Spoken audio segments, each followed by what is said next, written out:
오늘 우리에게 주신 하나님의 말씀은 갈라디아서 6장 11절부터 18절 말씀입니다. 제가 가지고 있는 신약성경 페이지 309페이지에 있습니다. 갈라디아서 6장 11절부터 18절 말씀을 함께 소리를 내어 합독하겠습니다. 갈라디아서 6장 11절부터 끝절까지입니다. 찾으신 줄로 알고 함께 11절부터 같이 읽겠습니다. 내 손으로 너희에게 이렇게 큰 글자로 쓴 것을 보라. 무릇 육체의 모양을 내려 하는 자들이 억지로 너희에게 할례를 받게 함은 그들이 그리스도의 십자가로 말미암아 박해를 면하려 함뿐이라.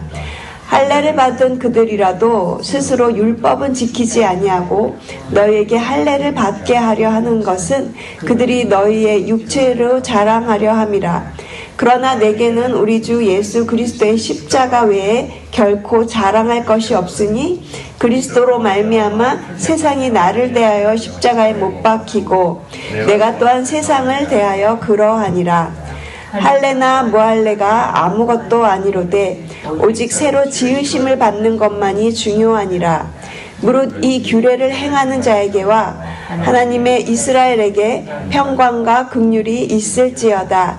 이후로는 누구든지 나를 괴롭게 하지 말라. 내가 내 몸에 예수의 흔적을 지니고 있노라. 형제들아, 우리 주 예수 그리스도의 은혜가 너희 심령에 있을지어다. 아멘.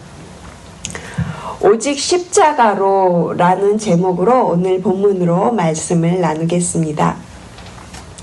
오늘은 10월의 마지막 날입니다. 세상은 할로윈으로 시끄럽지만 우리는 갈라디아서를 이제 끝으로 마무리하면서 오직 십자가만 자랑하는 오늘 하루가 되기를 소망합니다. 오늘 본문은 크게 세 부분으로 나눠볼 수 있어요. 첫 번째는 11절부터 13절까지 거짓 교사들이 할례를 받게 하는 이유에 대해서 그것이 육체의 자랑이다 이렇게 사도 바울이 이야기를 합니다. 그리고 두 번째는 14절부터 16절까지 사도 바울은 오직 십자가만 자랑하겠다라고 이야기를 하고요. 그리고 세 번째는 17절과 18절에서 사도 바울은 예수 그리스도의 은혜로 축복하면서 갈라디아서를 마무리를 하고 있습니다. 그래서 저희는 오늘 이 본문을 통해서 세 가지를 생각해 보려고 해요. 첫 번째는 육체의 자랑, 두 번째는 십자가 자랑, 그리고 세 번째는 은혜입니다. 바울은 11절을 이렇게 시작합니다. 우리 함께 11절 말씀 다시 한번 같이 읽겠습니다. 내 손으로 너희에게 이렇게 큰 글자로 쓴 것을 보라. 여기서 큰 글자로 쓴 것을 보라. 이 문장이 사실 무엇을 의미하는지 정확히는 알 수 없습니다. 성경학자들은 이 부분에 대해서 사도 바울이 시력이 약했다 또는 이 부분을 사도 바울이 직접 썼다. 성경 이렇게 쓸 때 대필자들이 많이 썼거든요. 근데 이 부분만큼은 사도 바울이 자신이 직접 친필로 썼다. 아니면 이 결론의 부분이 너무나 중요해서 메시지를 강조하려고 큰 글씨로 썼다. 이렇게 여러 가지 이야기들이 있어요. 유진 피터슨이 쓰신 메시지 성경을 찾아보니까 이 부분에 이렇게 표현이 되어 있어요. 마지막으로 나는 내가 여러분에게 말씀드린 것이 얼마나 중요한지 강조하기 위해서 이렇게 굵은 글씨로 손수 씁니다. 이렇게 말을 하고 있습니다. 사도 바울은 할례로 인해서 시끄러웠던 갈라디아 교회에게 복음을 강조하기 위해서 지금 이 글을 대필을 통하지 않고 직접 쓰고 있다라는 것입니다. 그러면서 사도 바울은 다시 한번 할례에 대해서 언급을 합니다. 거짓 교사들이 할례를 받게 하는 그 이유에 대해서 12절 후반절이 잘 말을 해주고 있어요. 12절 후반절을 보시면요. 그들이 그리스도의 십자가로 말미암아 박해를 면하려 함뿐이라. 12절에서 바울이 말한 육체의 모양은 할례받게 하는 것을 말합니다. 그러니까 거짓 교사들이 와서 할례를 받게 한 이유가 뭐냐? 예수 그리스도의 십자가의 박해를 피하려고 할례를 받게 했다라는 것이에요. 여러분, 복음의 핵심은 믿음으로 말미암아 구원을 받는다 이것입니다. 이것이 복음의 메시지예요. 바울 당시의 정통 유대인들은요, 믿음으로 구원을 받는다라는 이 복음이 그들에게는 거침돌이 되었어요. 왜냐하면 그들에게 할례는 율법의 핵심이었거든요. 그런데 이 할례에 대해서 할례가 구원을 줄 수 없다, 할례를 받지 않아도 된다라는 이 사도 바울의 이 말이, 믿음으로 구원을 얻는다는 이 말이요, 이 정통 유대인들에게는 걸림돌이 되었던 것입니다. 유대인들 안에도 복음을 믿었던 사람들이 있고요, 그리고 기독교의 이 내용을 믿고자 했던 사람들이 있었는데, 그들조차도 정통 유대인들의 눈이 두려워서 율법을 지키면서 또 할례를 받으려고 그렇게 할례를 강조했던 것입니다. 이들이 할례를 받게 했던 이유는 박해를 피하기 위한 수단뿐이니까 사도 바울이 지금 이런 말을 하고 있는 것이에요. 그러면서 13절 후반절에 보시면 그들이 너희의 육체로 자랑하려 함이라 그랬어요. 뭘 자랑했을까요? 할례 받은 육체를 자랑했다라는 겁니다. 유대 기독교인들은요, 자신들이 율법을 완전하게 다 지키지도 못하면서 갈라디아 교인들을 향해서 할례를 받게 했던 거예요. 그리고 그것을 자랑으로 삼으면서 자신들의 의를 드러내기 위해서 이런 일을 했다라고 이렇게 자랑하고 있는 것입니다. 우리가 전도할 때를 한번 생각해 보았어요. 이렇게 전도하잖아요. 선생님은 죄인입니다. 착하게 산다고 구원을 못 받아요. 성경은 우리가 죄인이기 때문에 죄를 짓는다고 이야기를 해요. 그러니까 하나님께서 보내신 이 예수님, 십자가에서 죽으신 이 예수님을 믿어야 구원을 받습니다. 이렇게 우리가 전도하잖아요. 그러면 많은 경우는 거절을 당해요. 복음을 듣기 싫어합니다. 왜 그럴까요? 사람의 마음속에는 구원에 대한 선입견이 있습니다. 모든 종교, 어떤 종교든지 간에 구원에 대해서 무언가를 해야 한다라는 그런 것이 들어있어요. 우리 복음에는 오로지 믿음만 강조하잖아요. 오직 십자가의 예수 그리스도만 믿으면 구원이 있다라고 우리가 그렇게 기독교에서는 강조하잖아요. 다른 종교들은 그렇지 않거든요. 십자가는요, 내가 한 게 아무것도 없어요. 그러니까 사람들이 더 못 믿는 거예요. 아니, 아무것도 한 게 없는데 어떻게 믿기만 하면 구원을 받는다는 거지? 그 자체를 사람들은 인정하고 싶지 않은 거예요. 저희 집 둘째 아이가 몇 년 전에 교회에서 간증을 한 적이 있습니다. 믿음에 대해서 심각하게 고민을 했던 적이 있었더라고요.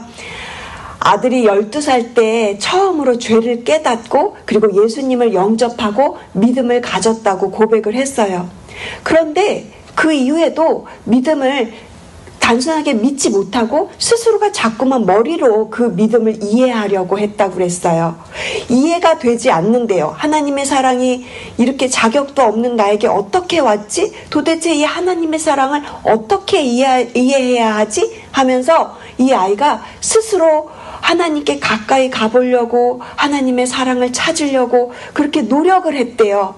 이렇게 막 머리로는 예수님을 알면서도 스스로에게 만족이 되지 않으니까 자신의 의지대로 그렇게 예수님의 그 삶의 방식, 하나님의 그 사랑의 방식을 어떻게 이해해 보려고 가까이 해보려고 막 나름 애를 쓰는데 그게 되지 않는다라는 거예요.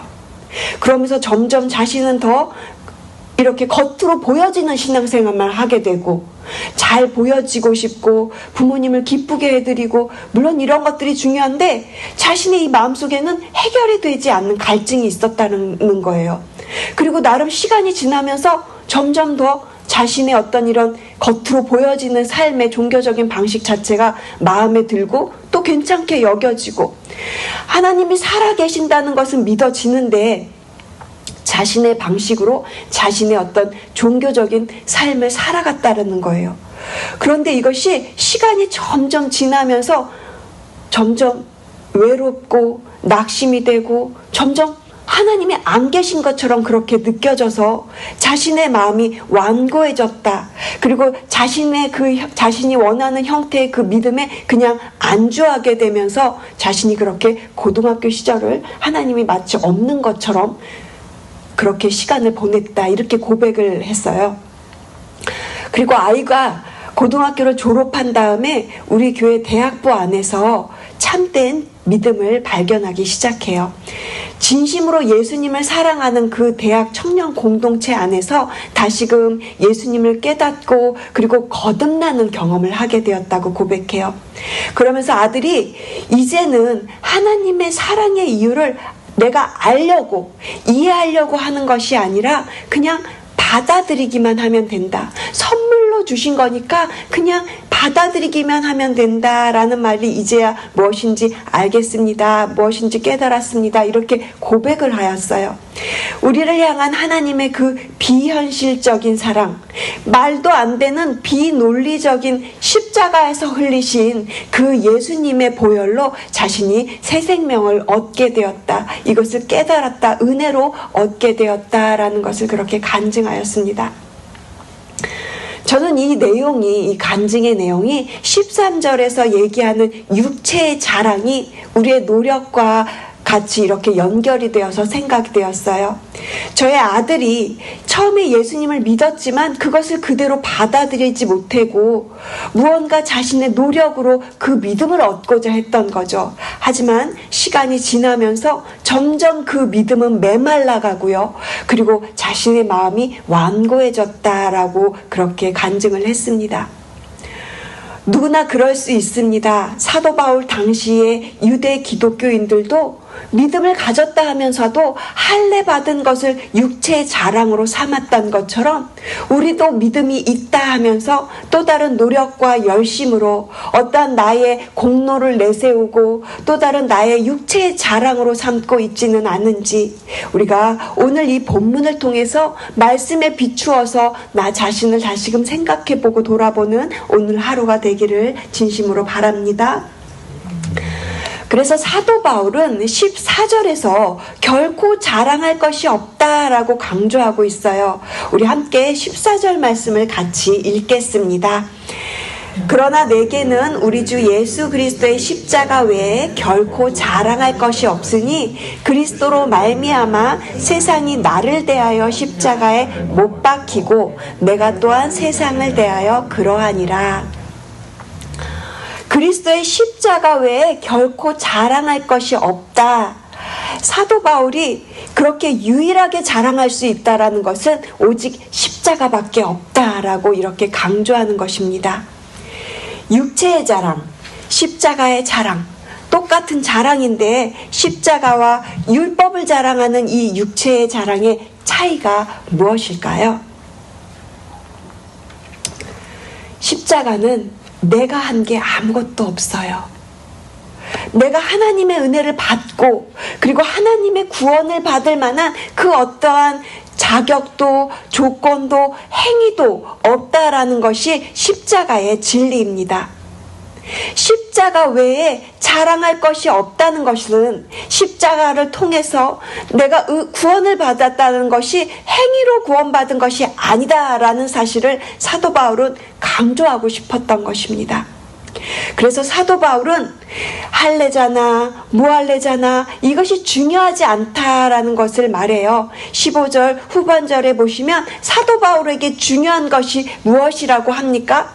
오직 새로 지으심을 받는 것만이 중요하니라 그랬어요.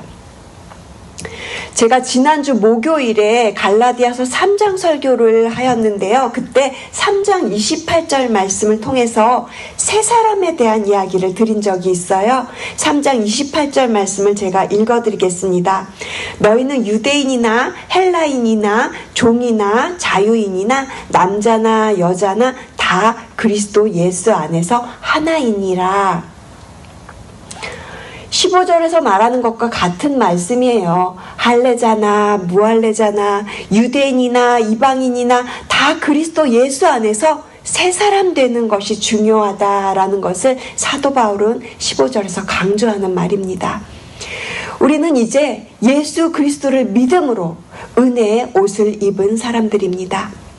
예수님을 믿기 이전에는 우리의 것을 추구하면서 우리의 옷을 입고 살았지요. 이제는 예수 그리스도를 믿음으로 예수 그리스도의 옷을 입은 저희가 우리의 그 겉을 싸고 있는 오직 예수님만 드러내는 새로운 사람들이 되었다라는 것입니다. 그런데 16절 말씀을 보시면 무릇 이 규례를 행하는 자에게 라는 표현이 눈에 들어와요. 저는 이 부분이 조금 이해가 되지 않았습니다. 지금까지 사도 바울이 율법과 할례에 대해서 많은 이야기를 해왔어요. 그런데 갑자기 이 규례를 행하는 자들에게 도대체 이것이 무슨 말일까? 지금까지 율법과 할례에 대해서 구원이 없다라고 그렇게 강조했던 사도 바울이 갑자기 규례를 행하는 자들에게 평강과 긍휼이 있다라고 말하는 이 말의 의미는 또 무엇일까 해서 여러 그 성경학자들의 이야기를 좀 찾아봤는데요. 이 규례를 행한다 할 때 쓰여진 이 행한다라는 말의 표현이 갈라디아서 5장 16절에서 말하는 성령을 따라 행하라 할 때 이 행하라와 같은 의미로 쓰여진 단어라고 합니다.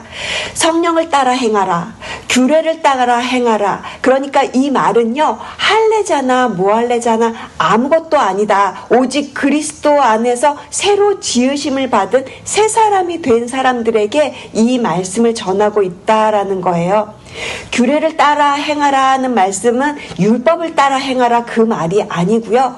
예수 그리스도의 법, 예수 그리스도의 그 도를 따라서 행하라라는 그런 의미인 것입니다. 그래서 마지막으로 이제 17절과 18절 말씀은 사도 바울의 당부와 축복의 내용을 담고 있어요. 우리 함께 17절 말씀을 같이 읽겠습니다. 이후로는 누구든지 나를 괴롭게 하지 말라. 내가 내 몸에 예수의 흔적을 지니고 있노라. 바울은요, 이제 끝에서 자신의 몸에 대한 이야기를 하면서 자신의 몸에 예수의 흔적을 지녔다라고 이렇게 말을 해요. 이 흔적이라는 단어가 헬라어로 스티그마인데요. 이 스티그마는 그 당시에 노예들의 몸에 낙인을 찍었어요. 소유주를 알리기 위해서 낙인을 찍었던 그 상처를 스티그마라고 말을 합니다. 사도 바울이 복음을 전하다가 여러 번 죽을 뻔하기도 하고요. 그리고 매를 맞아서 많은 상처들이 생겼는데 그것이 바로 예수님을 전한 흔적이다. 나에게는 이렇게 예수님을 전하다가 생긴 흔적들이 가득하다라는 것을 사도 바울이 말하고 있는 거예요. 왜 이것을 말하냐 하면 그 당시에 거짓 교사들이 할례를 강조하기 위해서 또 다른 복음을 강조하기 위해서 바울이 사도가 아니라고 그렇게 주장을 했거든요. 바울의 사도성에 문제가 생기면 그가 전한 복음에도 문제가 생기기 때문에 그 당시에 유대인들은요, 자꾸만 이 사도 바울의 사도성을 자꾸만 흔들었어요. 이렇게 여러 가지 혼선들이 갈라디아 교회 안에 들어오면서 이 교인들이 다시금 율법에 매이게 되고 할례를 받게 되고 그러면서 다른 복음을 받아들이는 계기가 되었던 거죠. 그래서 사도 바울은 당당하게 그들 앞에서 이야기를 하는 겁니다. 너희들이 다시는 다른 복음에 흔들리지 않기를 바란다. 이렇게 당부를 하면서 내 몸에 예수의 흔적이 있다. 이것은 복음으로 인한 고난의 흔적이고 또 예수님을 전하기 위해 그렇게 진실하게 내가 정말 예수님의 사도이다라는 것을 그렇게 강조하기 위해서 사도 바울은 자신의 몸에 예수의 흔적이 있다라는 이 말을 그렇게 하고 있는 것입니다. 그러면서 사도 바울은 이제 마지막으로 어떤 축복을 하고 있는지 우리 함께 18절 말씀도 같이 읽겠습니다. 형제들아, 우리 주 예수 그리스도의 은혜가 너희 심령에 있을지어다. 아멘. 사도 바울은 갈라디아서를 처음 시작할 때도 은혜에 대해서 이야기를 했고요. 그리고 지금 갈라디아를 끝내면서도요, 은혜로 마무리를 하고 있습니다.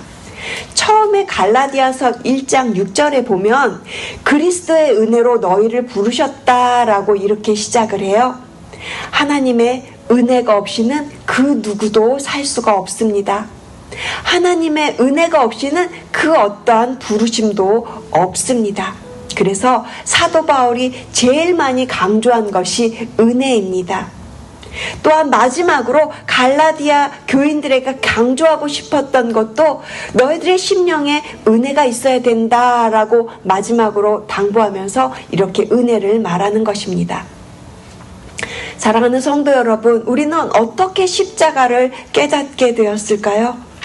십자가의 이 놀라운 진리를 우리가 어떻게 믿음으로 믿게 되었을까요? 이 모든 것이 은혜입니다. 은혜를 주셔서 십자가의 진리를 깨닫게 되었고요. 은혜를 주셔서 우리가 믿을 수 있도록 믿음을 부어주신 것입니다. 오늘 사도 바울이 강조하고 있는 것은 오직 십자가로 나아가는 저희 모두가 되기를 소망합니다. 바울과 같이 예수 그리스도의 십자가를 바라보면서 십자가만 붙잡고 나아가는 저와 여러분 되시기를 주님의 이름으로 축복합니다. 기도하시겠습니다. 하나님 감사합니다. 우리는 진정으로 예수 그리스도의 십자가로 예수님의 그 복음 안에서 자유케 되었는지, 아니면 아직도 육체의 자랑이 혹시나 내 안에 남아있지는 않은지 오늘 말씀을 통해서 나를 비추어 보고 진심으로 진정으로 예수 그리스도의 십자가를 바라보며 나아가는 저희들이 되기를 소망합니다. 십자가의 은혜를 자랑하고 십자가의 은혜를 그렇게 간절히 사모하는 새벽의 용사들이 되게 하여 주시옵소서. 이 설교를 듣는 모든 가정들마다, 자녀들마다 그렇게 성령님께서 은혜 주셔서 십자가로 앞으로 나올 수 있는 구원의 놀라운 역사가 일어나는 우리 모든 가정들이 되게 하여 주시옵소서. 감사드립니다. 주님을 더욱 사랑하는 우리 모두가 되게 하여 주시옵소서.